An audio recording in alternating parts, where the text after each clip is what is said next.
The M23 armed rebel group had on Friday come to an agreement with the SADC on the evacuation of SADC forces, the semi-DRC forces from the east of DRC. We're now joined by conflict mediation specialist Professor Brian Williams on this. Prof. Williams, this is a delicate situation, and of course having an agreement on this was critically important.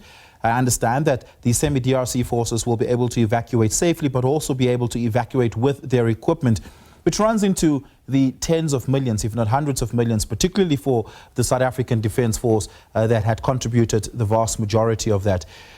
Typically, a withdrawal from a region during conflict takes a very long time, often is protracted. Do you anticipate this to happen quickly and smoothly? Thank you very much for inviting me to your program. Firstly, any withdrawal under the circumstances that we now have must be based on a staged arrangement and will arise from an agreement that would ensure the safety of the troops who are withdrawing. So I think that's the first point, and I think that will be reflected within the agreement and the decision made by SADC to ensure that the agreement to withdraw will also ensure the safety and the security of all armed personnel and support personnel on that within that peacekeeping mission. So I think that's the first point. The second point in relation to the question of the ceasefire itself.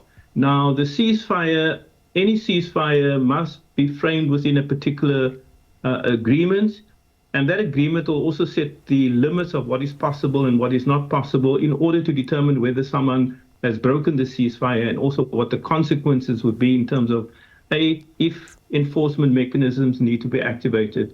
So ceasefire would also require that there be monitoring mechanisms, and then the credibility of those monitoring mechanisms become important. So just with respect to the issue of withdrawal and the ceasefire linked arrangements, those are interconnected at this point.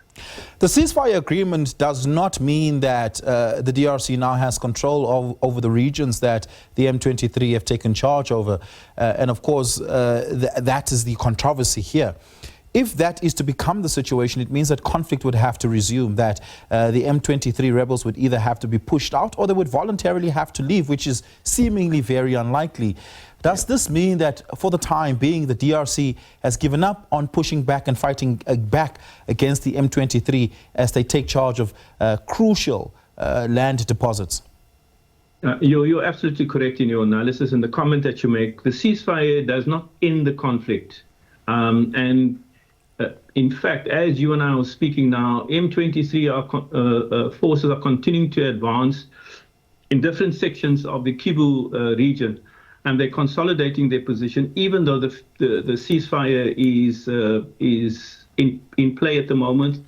And the ceasefire largely has to do with the safety and the withdrawal of the South African and other peacekeeping troops out of the area. But it doesn't mean that the fighting has ended. All that it means, it's a holding position. It's a halt to the destructive conflict, so that certain objectives can be achieved. In this instance, the return of the South Africans, especially. With regard to the issue of M23, this is not something that's going to end today, tomorrow, next month, next year. The issues are far more entrenched and deeper in relation to competing global interests. This is not an African conflict per se. This is not a conflict between people living in the area. This has to do with a global battlefield to control the economic resources in the east of the DRC.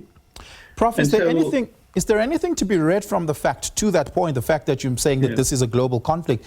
Is there anything to be read from the fact that the peace agreements and the ceasefire had been negotiated in Qatar, led by interlocutors from Qatar, rather than through the existing protocols and existing forums, such as the ongoing Angola process, the ongoing Tanzania process, and very importantly, the AU and joint summits that have been taking place between SADC and Eastern Africa Community? Again, I must say that your analysis and comments are excellent in that you recognize that the African Union as a bloc, as a power bloc, the East African community also as a power bloc, and SADC as a power bloc.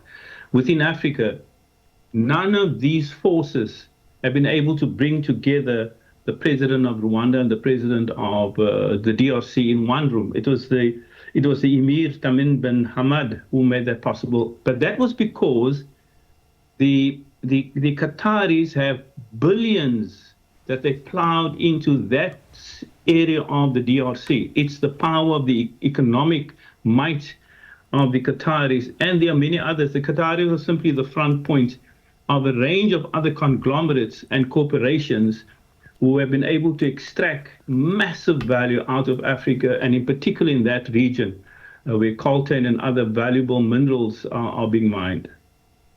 Yeah.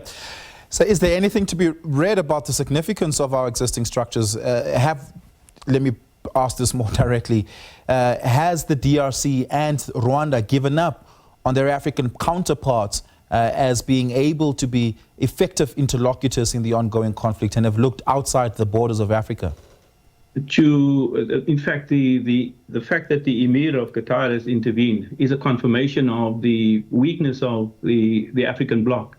And the weakness is not going to disappear overnight. In my view is that it'll worsen before it even gets to a point where it's much, much better, stronger, where we have a real African Union united in terms of protecting the interests of Africans.